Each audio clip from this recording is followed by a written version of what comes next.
It's the Power of Jayskull, and we're excited. We've got lots to talk about. Yes, The news just keeps dropping for this movie, so we've got a bit to talk about. And Jace, you sent me something only a few hours ago, which kind of dropped my jaw a little bit. So I'm going to throw it over to you. What have you got for us tonight on the Power of Jayskull?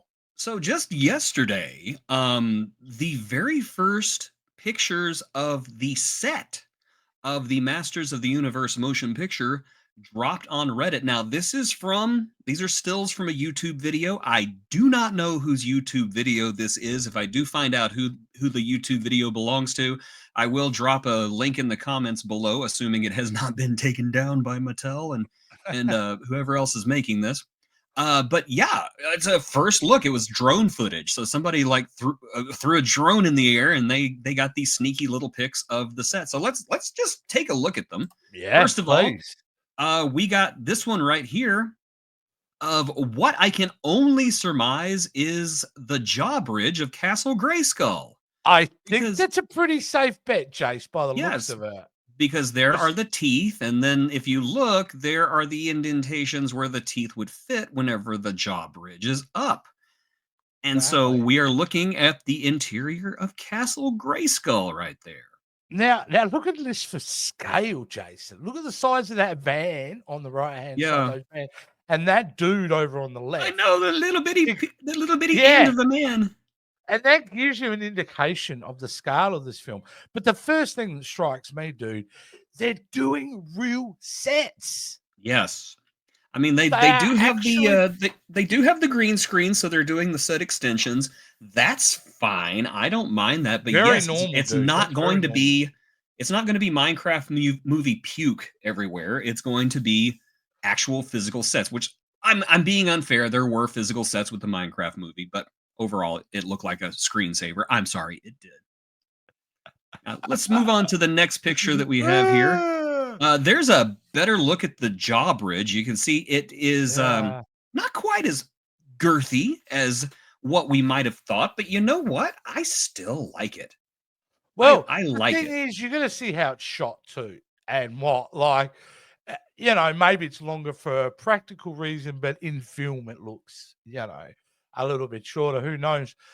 That what they're doing so great about making it practical to me, and you mentioned about green screen, is this is the best way to use CGI is just to enhance real things. And mate, we're going to see He-Man, Man-at-Arms, and Orko and all walk along their drawbridge into Castle Greyskull because we got it in the original film, but we really kind of didn't at the same time.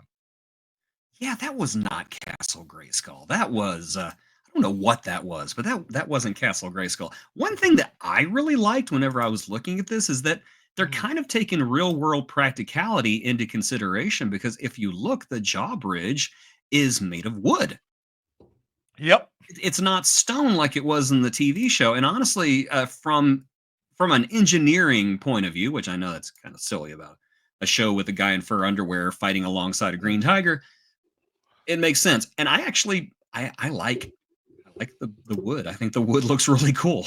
Well, it does. And though, to be fair though, isn't the Castle Greyskull playset itself, isn't the door, even though I think it's green, isn't it like wood molding? It's supposed to be like wood. I don't think so. I mean, it could be. Have a look at the face of it again. Yeah, I'll have to take a look at my classic Castle Greyskull that I have in my living room, because I have the classic and then I have the Origins. Origins has a brown door, so that one's wood. Yeah. I don't know. The original had like a grayish stone looking door that matched the facade of the castle. So yeah. So let's take a look at this next one, because I find this one very interesting. If you take a look at this, a gigantic set.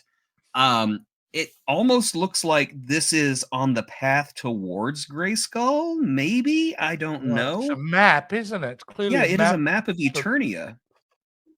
Yeah, we'll assume it's Eternia for sure. Yeah, I recognize that. That is Eternia. What I'm assuming is Eternianese from around the edges. I think that up at the top towards what would be the top of the map is the path to Greyskull, but on the other side with the railings, I don't very Earth-like, doesn't it? Yeah, it looks Earth-like, or it could be Eternos. I think it's the gateway. I think now you're right. I think you've just sold me on that because it is very distinct, different styles of bridge. Why would you have that unless it was, the right side representing Earth and the left? It makes total sense. It could be. I'm not sure. To tell you the truth, I have made guesses about what this movie is going to be about, and my guesses every single time have been wrong. So, and it's very hard for me to admit that I'm wrong. But that's the fun of it. I know it's a speculation, but I don't know. I don't know. It seems like a gateway. Yeah, it could be a gateway, or maybe they've just built Eternos outside of Castle Greyskull this time. I mean, it would make sense if it's the place you want to defend. Why build your palace, miles away? Why not build it right there? Absolutely. Okay, let's see what we got coming up here. So we have not 100% certain what we're looking at here, but we have got some extras. We have got some very ornate windows going all the way around. Of course, we can't see most of them because of the green screens there. Yeah, we can see some of them. My goodness, they look really good. And they seem, I don't know, they don't seem like it's now, I'm just going to say we got our first pick of Jared Leto down there. We got a close-up of him here in just a minute. But Jared Leto's down there dressed as Skeletor. Is he dressed? I thought he looked like he was in a hoodie and that doing rehearsals. It could be because it's a very low res shot when you zoom in that far. But again, if you take a look at all the set around there, I think what we're looking at is the Eternos throne room. I would agree with that. I would agree. I wouldn't be surprised behind that black screen on the left is the actual thrones. Yeah, either that or it's behind one of these green screens. Yeah, that's right. Again, but if could be wrong. It could be a courtyard too. Who knows? But I just have a feeling this is not Snake Mountain. This is not Castle Greyskull. This is Eternos is what we're looking at. I think also too, if you look at the dudes, I mean, here's a close-up shot. A lot of those guys are in skull heads. What it seems to me looks like skull heads. Yeah. So let's go to the other picture that we have from. It's a slightly closer. They do look like that they are Skeletor's minions. Yes, we have such sights to show you. Dude, Jared Leto's not dressed up as Skeletor there. He may have the face stuff on, but I reckon he's in a hoodie and a pair of pants during rehearsal. I disagree. I think he's wearing a robe. I think he's wearing the Skeletor robe. I think it's just darker than what we thought. Which guy are you talking about? Because I'm talking to the guy in blue, basically. No, the guy in black. That's Jared Leto. Oh, is it?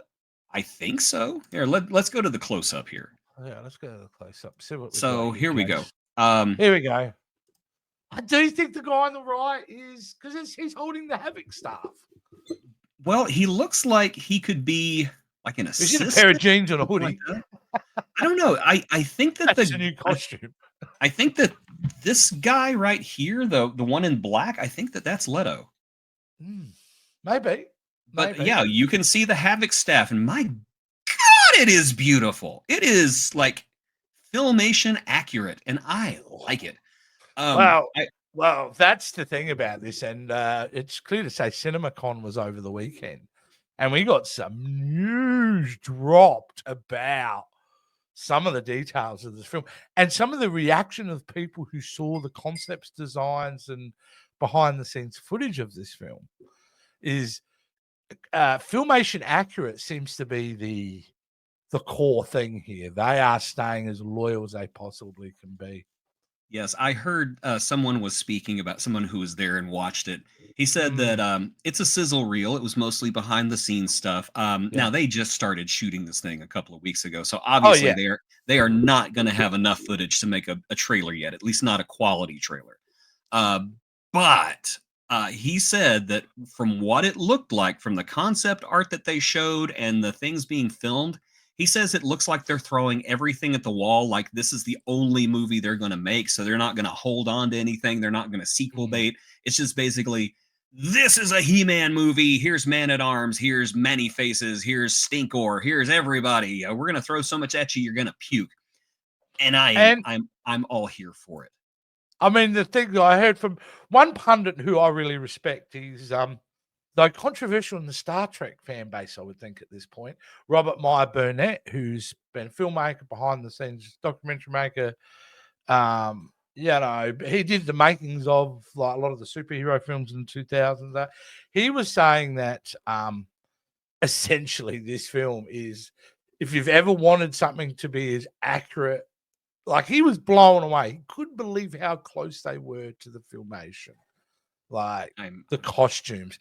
And even Jared Leto, there were comments said about Jared. They never got to see his head up. They got to see him neck down. And apparently he looked unbelievable. I think they're going to paint him that color, blue-purple. I think they're going to paint him because Jared Leto would have the body. Yeah, I hope so. I hope so. You know how I feel about Leto. You know how I feel about Leto because he's always Letoing us down.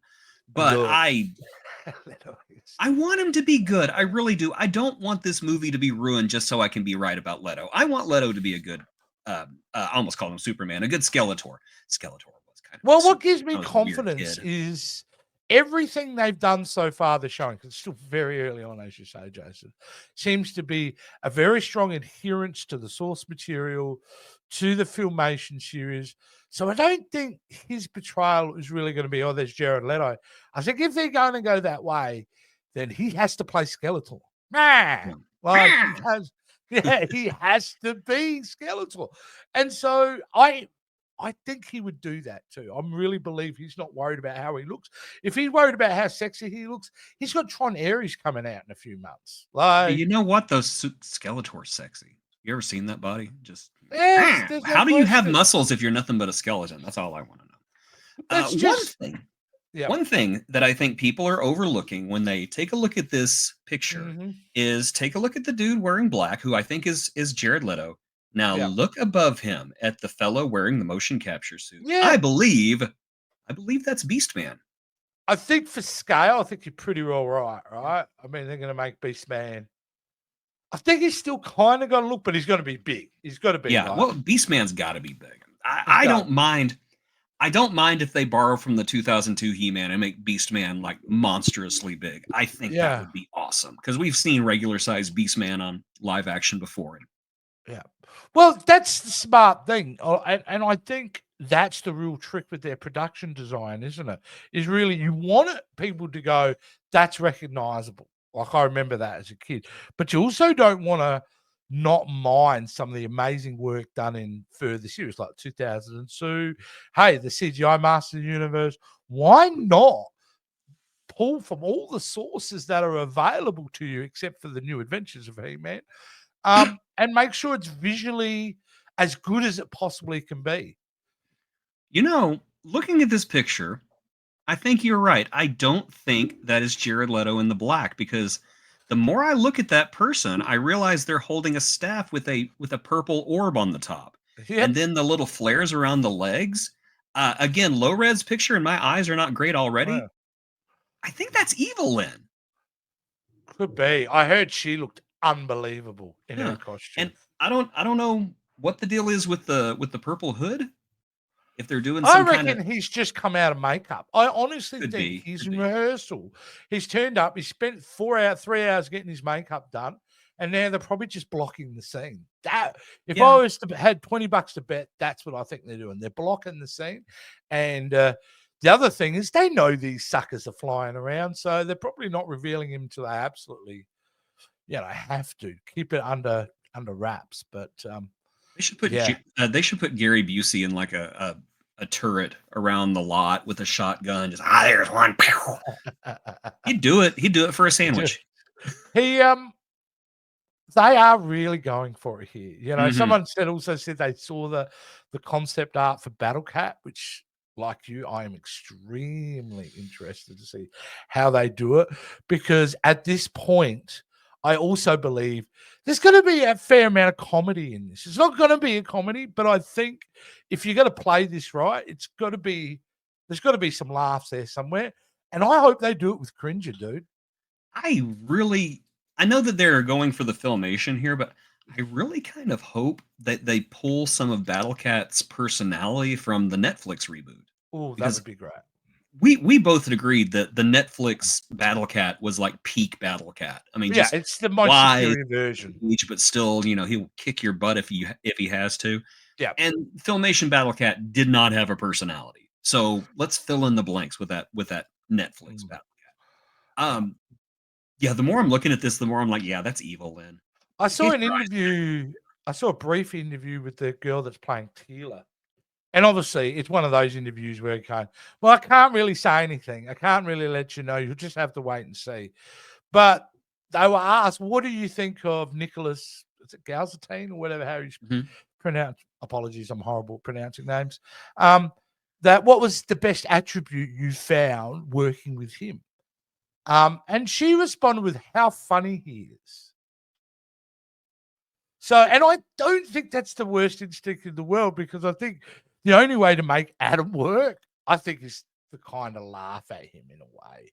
Well, Filmation He-Man was kind of a goof. He always had the one-liners, and at the same time, he was warm and friendly, and that's what I want them to do. I honestly don't think Dolph Lundgren was a bad He-Man.